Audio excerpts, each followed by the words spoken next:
दोस्तों ये कहानी बेंगलुरु के उस चर्चित हत्याकांड की है जिसमें 2 साल तक एक समाज सेवी की लाश नहीं मिली थी और जब मिली तब खुली लव, सेक्स और क्राइम की एक सनसनीखेज कहानी। इस कहानी में मुख्य 5 कैरेक्टर है, लेकिन सबसे ज़्यादा 3 कैरेक्टर का नाम आएगा। पहले कैरेक्टर का नाम है स्वामी और उसकी पत्नी सेल्वी। दूसरा है जिसकी हत्या हुई है वो है गणेश। तो चलिए दोस्तों कहानी शुरू करते हैं। कैसे गणेश को मारा गया और आज तक सेल्वी और स्वामी के साथ क्या हुआ, किस वजह से गणेश को मारा गया, गणेश किस तरह का इंसान था, उसको मारना ज़रूरी था या नहीं। तो चलिए दोस्तों कहानी शुरू करते हैं। कहानी बहुत ही इंटरेस्टिंग और मज़ेदार है। कहानी शुरू करने से पहले बस आपसे हर दिन की तरह बस छोटी सी रिक्वेस्ट है, चैनल को सब्सक्राइब करके वीडियो को लाइक कर दें, क्योंकि अभी शुरुआत में मुझे आपके सपोर्ट की बहुत ज़रूरत है। तो प्लीज़ एक लाइक ज़रूर कर दें। तो चलिए दोस्तों कहानी शुरू करते हैं। गणेश स्वामी की पत्नी सेल्वी से कहता है, तेरे पति को कैसे पता चलेगा जब हम दोनों की ये कहानी हमारे बीच है। तो सेल्वी कहती है, ये सब कब तक चलेगा गणेश, मुझे बहुत डर लगता है। बेंगलुरु में गणेश और सेल्वी का संबंध गहरे होते जा रहे थे और दोनों समाज और रिश्ते के डर से घबरा भी रहे थे। आखिर सच कब तक छुपता। लाख कोशिशों के बाद भी एक दिन सच को तो सामने आना ही था। और फिर शादी और प्यार के रिश्ते में फरेब का दाग हो तो अंजाम खून तक पहुंच ही जाता है। दोस्तों सेल्वी कहती है, मेरे पति को अब शक होने लगा है, हमें ये सब बंद करना होगा गणेश। तो गणेश कहता है, तू डरती काहे को सेल्वी, कुछ नहीं होगा और कुछ बंद भी नहीं होगा। तू शायद मेरे बगैर रह लेगी, लेकिन मैं नहीं रह पाऊँगा।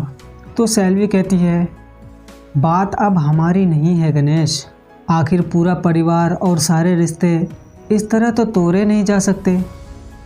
हमारे रिश्ते का रास्ता ही गलत है, इसलिए इसकी कोई मंजिल भी नहीं है, इसलिए अब हमें ये रिश्ता यहीं ख़त्म करना होगा। तो गणेश कहता है, अच्छा हमारा प्यार गलत है, मैं नहीं मानता, तू फिक्र ना कर, मैं कोई रास्ता निकालता हूँ। दोनों के बीच नज़दीकियाँ बेहद बढ़ चुकी थी। उधर सेल्वी के पति स्वामी को कुछ भनक भी होने लगी थी। एक आध बार स्वामी ने अपनी पत्नी को गणेश के साथ देखा था, लेकिन उस हालत में नहीं जहां किसी सबूत की ज़रूरत होती है। बस उसके दिमाग में ये शक घर कर चुका था। वहीं स्वामी के दोस्त शेखर और दंडपानी अफवाहें सुनाते हुए उसे ताने देते रहते थे। शेखर कहता है, स्वामी तुम सिर्फ नाम का ही स्वामी है, तेरी बीवी तो तुझे स्वामी समझती ही नहीं है। तो स्वामी कहता है, तुम्हारा कहने का क्या मतलब है, खबरदार जो मेरी बीवी के बारे में कुछ बोला तो उसका एक दोस्त दंडपानी कहता है, हाँ अभी तो ये सब बकवास ही लगेगा, लेकिन जब पता चलेगा ना तो तू कहीं का नहीं रहेगा। अबे बीवी पर भरोसा करना अच्छी बात है, लेकिन औरत पर आंख बंद करके भरोसा करने वाले अक्सर बेवकूफ़ होते हैं। स्वामी भाई कोई बात नहीं, तुम ज़रा नज़र रखो, गुस्सा होने की कोई बात नहीं है, ज़रा दिल से सोचो तो सही। इधर सेल्वी और गणेश के बीच और भी बहुत कुछ चल रहा था। सेल्वी से अच्छी खासी रकम गणेश बतौर कर्ज ले चुका था, जो सेल्वी ने उसके वादे पर मदद करने की लिहाज से दी थी। इस रकम के लिए भी सेल्वी तकाजा कर रही थी, क्योंकि उसे स्वामी को जवाब भी तो देना था। उधर दूसरी तरफ गणेश ये सोच रहा था कि सेल्वी के साथ रिश्ते को कैसे कायम रखा जा सकता है। एक दिन गणेश सेल्वी से कहता है, एक काम कर, तू मेरी शादी तेरी बहन से करवाने की बात छेड़ दे, फिर हमारी शादी हो जाएगी तो हम रिश्तेदार हो जाएंगे और हमारा आना जाना लगातार रहेगा। तो सेल्वी कहती है, पागल हो गए हो तुम, मेरी बहन को तुम ऐसी नज़र से देखते हो। फिर गणेश कहता है, अरे तो इसमें बुराई क्या है, अरे तू समझती नहीं है, देख अगर हम रिश्तेदार हो जाएंगे तो किसी को शक भी नहीं होगा हमारे मिलने पर। इस तरह हम हमेशा अपने रिश्ते को बनाए रखेंगे। गणेश ने जिस ढंग से कहा था वो सेल्वी के मन में शक पैदा कर रहा था। उधर स्वामी को दोस्तों की बातें परेशान कर रही थी और बार बार उसके सामने सेल्वी और गणेश का साथ होने का चित्र घूमता रहता था।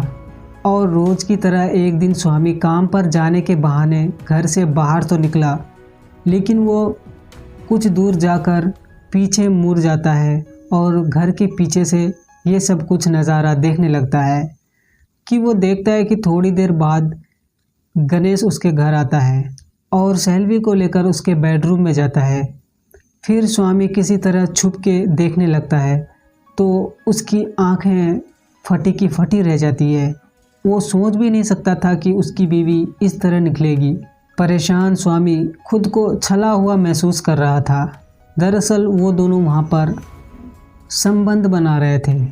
फिर स्वामी ने सोचा कि पहले दोस्तों को ये बात नहीं बताया जाए, पहले सेल्वी से ही खुलकर इसके बारे में बात किया जाए। और स्वामी अपनी बीवी को कहने लगा कि तुम्हें मैंने उस हालत में देखा कि मैं ये सोच भी नहीं सकता था। और सेल्वी की आंखें खुली की खुली रह गई। फिर स्वामी ने उसे कहा, अब मैं तुझे अपनी पत्नी मानने से इनकार कर दूं तो सेल्वी कहती है, मुझसे बहुत बड़ी गलती हो गई, प्लीज़ मुझे माफ़ कर दो, अब मुझे तुम जो कहोगे मैं वो करने को तैयार हूँ। तो स्वामी कहता है, अग्नि परीक्षण तो नहीं, लेकिन तुम्हें मृत्यु परीक्षण देना ही होगा। हमेशा अपने पाप से मुक्त पाने के लिए या तो उस आदमी को ख़त्म कर या खुद को। फैसला अब तेरे हाथ में है। अगर मेरी पत्नी के रूप में रहना है तो उसको ख़त्म करना ही पड़ेगा, नहीं तो फिर तू खुद को मार दे। सेल्वी हैरत से स्वामी की तरफ देखती रह गई और स्वामी उसे सोचने का वक्त देकर वहाँ से चला गया। काफ़ी सोच विचार करने के बाद सेल्वी आखिरकार गणेश को रास्ते से हटाने के फैसले पर पहुँची। कहीं ना कहीं सेल्वी के मन में एक अपराध बोध था और फिर वो गणेश को मक्कार मारने पर भी मजबूर थी, क्योंकि उसे लगा था कि गणेश उसकी बहन पर भी ख़राब नीयत रखता है और फुसलाकर उससे रकम भी ले चुका था। सेल्वी ने अपना फ़ैसला स्वामी को बताया तो स्वामी ने उससे कहा, प्लान क्या है। अब सेल्वी के पास कोई जवाब नहीं था, इसलिए सेल्वी ने कहा कि गणेश को मारने के लिए मुझे तुम्हारी मदद की ज़रूरत है। सेल्वी ने गणेश को नहीं बल्कि स्वामी को चुना था और यही स्वामी के लिए खुशी की बात थी, इसलिए स्वामी ने गणेश को ख़त्म करने के लिए सेल्वी की पूरी मदद करनी शुरू कर दी। अब दोनों ने मिलकर अपनी झोपड़ी को ही एक कत्लगाह बनाने का फ़ैसला किया और स्वामी ने अपने दोनों दोस्त शेखर और दंडपानी को भी मदद करने को कहा। दिसंबर 2006 की एक रात स्वामी ने गणेश को डिनर पर बुलाया। गणेश को इस बात की कोई भनक नहीं थी और गणेश मन ही मन सोचता था कि स्वामी कितना बेवकूफ़ इंसान है कि अपने बीवी के आशिक को ही घर डिनर पर बुलाया है। गणेश डिनर पर पहुंचा तो कुछ देर बाद स्वामी के दोनों दोस्त भी पहुंच गए। फिर सबने शराब पी और कुछ खाया और उसकी पार्टी धूमधाम से हुई। फिर गणेश कुछ नशे में आया तो स्वामी ने सेल्वी को कुछ इशारा किया। सेल्वी को सिर्फ स्वामी के प्रति वफादारी का सबूत तो देना था, इसलिए सेल्वी ने स्वामी के इशारे पर गणेश को एक ज़ोरदार चांटा मार दिया और गणेश की आंखें फटी की फटी रह गई। गणेश कुछ समझ पाता तब तक सेल्वी उसका गला दबाने लगी थी। सेल्वी को हटाने की कोशिश कर रहे गणेश के अगले पल ही उसके गले में रस्सी आ गई और सेल्वी रस्सी को पकड़ के खूब कसने लगी और कुछ ही देर में गणेश छटपटाते हुए दम तोड़ दिया। अब स्वामी ने अपने दोनों दोस्तों के साथ मिलकर उसी झोपड़ी में एक गहरा गड्ढा खोदा और गणेश की लाश को वहां कायदे के साथ दफना दिया। इस झोपड़ी में भगवान की कुछ तस्वीरें और पूजा पाठ की गृहस्थी की चीज़ें छोड़ दी गई और अगले ही दिन सेल्वी और स्वामी उसके पास वाले मकान में शिफ्ट हो गए। सेल्वी बहुत ही डरी हुई थी, लेकिन उसे स्वामी ने भरोसा दिलाया कि कुछ नहीं होगा। आखिरकार वक्त गुजरता गया और इसी बीच 2 साल गुजर गए। दोनों बेखौफ हो चुके थे, क्योंकि पुलिस 2 साल तक उसकी लाश को ढूंढते हुए उन दोनों तक नहीं पहुंच सकी थी और वे दोनों सोच रहे थे कि अब आगे भी पुलिस हमें नहीं पकड़ पाएगी। हालांकि गणेश की हत्या के बाद ही उसके गुमशुदगी की रिपोर्ट दर्ज की जा चुकी थी। भले ही देर से सुनी जाए, लेकिन खून आवाज़ देता ही है।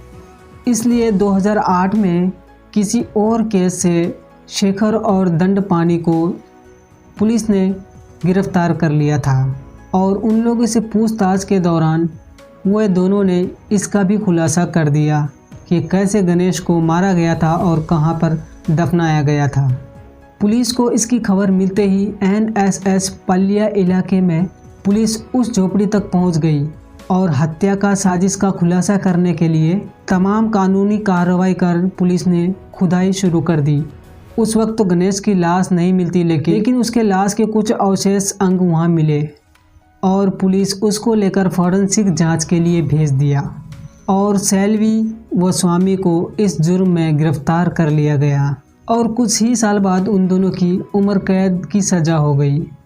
तो दोस्तों, आज की कहानी इतनी ही थी। कहानी कैसी लगी कमेंट करके ज़रूर बताना और एक लाइक तो ज़रूर कर देना।